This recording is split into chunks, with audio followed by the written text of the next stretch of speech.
C'est historiquement l'hypermarché qui attire le consommateur dans un centre commercial. Le problème, c'est que ce type de format est en perte de vitesse avec le retour en grâce des commerces de proximité et le boom du e-commerce, du drive alimentaire et de la livraison à domicile. La concurrence entre pôles commerciaux est également sévère et l'offre proche de la saturation.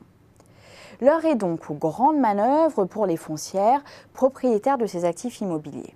Elles travaillent d'abord à les différencier en les colorant d'une thématique particulière et distinctive. Le jeu de paume à Beauvais mis sur le patrimoine culturel et historique. So West à Levallois-Perret sur le haut de gamme et Domus à Rosny-sous-Bois sur la maison et la décoration.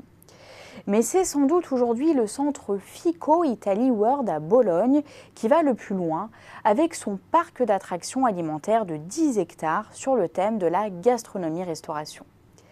Les centres commerciaux misent gros également sur les loisirs pour se différencier et accroître le panier moyen car les cordons de la bourse des consommateurs se délient plus facilement dans un environnement plaisant.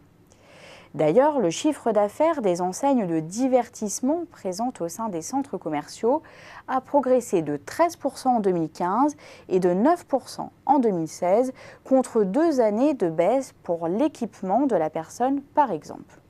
Le très critiqué centre commercial Europa City à Gonesse proposera une salle de spectacle, un cirque, une ferme urbaine, un parc aquatique et une piste de ski.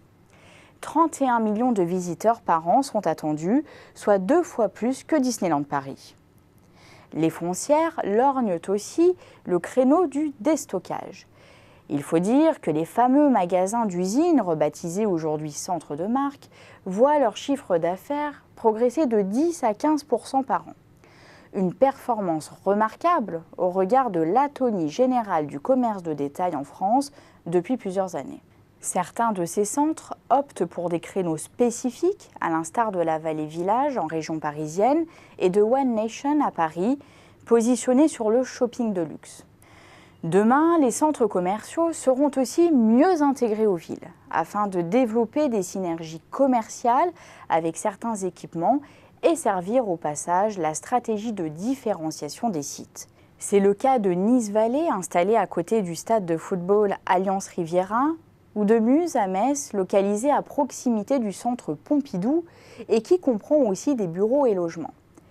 La mixité des projets ouvre d'ailleurs de nouvelles perspectives pour relancer de nombreux centres commerciaux de périphérie et de cœur de ville, comme le projet d'Imo Mousquetaire à Marseille-Saint-Loup, qui inclut logements, bureaux et commerces de proximité. Les centres commerciaux seront également de plus en plus connectés. Il s'agit d'abord d'améliorer l'expérience client, avec des bornes interactives, des tablettes tactiles et autres murs connectés.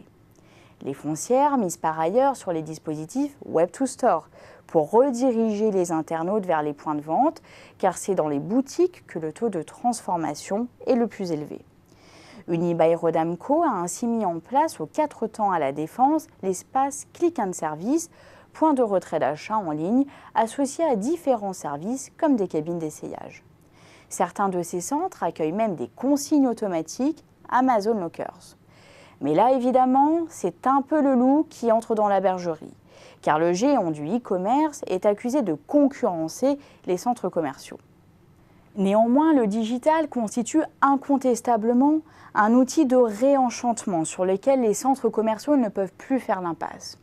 Un outil qui les oblige également à ajuster la part variable des loyers des enseignes pour l'asseoir davantage sur leur niveau de fréquentation plutôt que sur leur chiffre d'affaires.